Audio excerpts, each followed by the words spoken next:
નવસારી ખાતે આજરોજ operation shield mock drill, civil defence મોકડ્રીલના આયોજન કરવામાં આવ્યું હતું. જેમાં નવસારીની સિટી સ્ક્વેર એપાર્ટમેન્ટ ખાતે હવાઈ હુમલો થયો, 5 નાગરિકો ઘવાયા, જ્યારે 112 જેટલા લોકો રેસ્ક્યુ કરાયા. આ ઓપરેશન શીલ્ડ મોકડ્રીલમાં 40 જેટલા એનસીસી કેડેટ્સ, 34 જેટલા સિવિલ ડિફેન્સના વોલન્ટિયર્સ, ફાયર ફાઇટર અને મહાનગરપાલિકાની ટીમ, પોલીસની ટીમો સહિત વિવિધ ટીમો બચાવ કામગીરીમાં જોડાઈ. મોકડ્રીલમાં વાસ્તવિક દ્રશ્યો ઊભા થતા નગરના લોકોમાં રોમાંચ અને કુતૂહલતા સર્જાઈ. કેન્દ્રીય ગૃહ મંત્રાલય દ્વારા દેશના સરહદી વિસ્તારના તમામ રાજ્યોને નાગરિક સુરક્ષા વ્યવસ્થાને મજબૂત કરવા માટે એક મહત્વપૂર્ણ નિર્દેશ જાહેર કર્યો છે. ગૃહ મંત્રાલય દ્વારા એર રેડ સાયરન સંબંધિત મોકડ્રીલ યોજવા માટે સૂચના આપવામાં આવી હતી. જે અન્વયે નવસારી શહેરના સિટી સ્ક્વેર એપાર્ટમેન્ટ ઉપર હવાઈ રેડ હુમલાનું ઓપરેશન શીલ્ડ મોકડ્રીલ સફળતાપૂર્વક આયોજન કરવામાં આવ્યું હતું. સિટી સ્ક્વેર ખાતે કર્મચારીઓ દુકાનદારો રાબેતા મુજબ કામગીરી કરી રહ્યા હતા અને સિટી સ્ક્વેર એપાર્ટમેન્ટના રહીશો રોજિંદા જીવનમાં વ્યસ્ત હતા.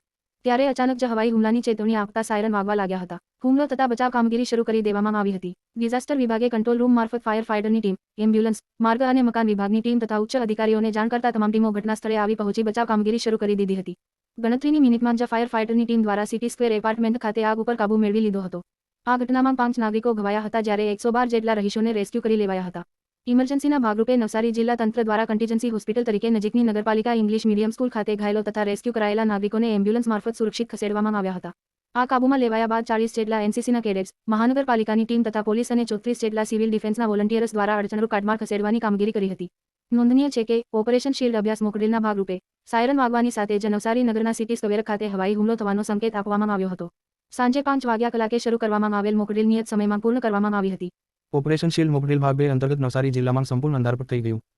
નવસારી જિલ્લામાં સિવિલ ડિફેન્સ મોકડ્રીલના બ્લેકઆઉટમાં નવસારી શહેર અને જિલ્લાના નાગરિકો સ્વયંભૂ જોડાયા. બીજા તબક્કામાં સાંજે 8 વાગ્યાથી સવારે 8:30 વાગ્યા કલાક સુધી નાગરિકો દ્વારા સ્વયંભૂ અંધારપટ બ્લેકઆઉટ કરવાનું આયોજન હતું. જેમાં રાત્રિના 8 વાગતા સાયરન વાગતાની સાથે જ નાગરિકોએ ફટાફટ પોતાના ઘર સહિત દુકાનો અને આસપાસની લાઇટો બંધ કરી દીધી હતી. આટલું જ નહીં, આ સમય દરમિયાન રસ્તા ઉપર પસાર થતા વાહનચાલકો દ્વારા પણ સુરક્ષિત રીતે વાહન સાઇડ ઉપર પાર્ક કરી લાઇટ બંધ કરી દઈ અંધારપટમાં સંપૂર્ણ સહયોગ આપ્યો હતો.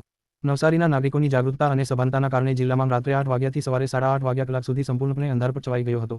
નોંધનીય છે કે દેશ સામે જ્યારે કોઈ ઇમરજન્સી ઊભી થાય ત્યારે નવસારી જિલ્લો પણ ખભેખભો મિલાવી તૈયાર છે, તેનો પરિચય આ અંધારપટ દ્વારા નવસારીવાસીઓએ આપ્યો હતો. આ બ્લેકઆઉટ પહેલા નવસારી જિલ્લાના ફાયર વિભાગ, મહાનગરપાલિકા, ગ્રામ સ્તરે તલાટી સહિત વિવિધ વિભાગોએ વિવિધ વિસ્તારમાં જઈને નાગરિકોને બ્લેકઆઉટ વિશે સમજણ આપી હતી.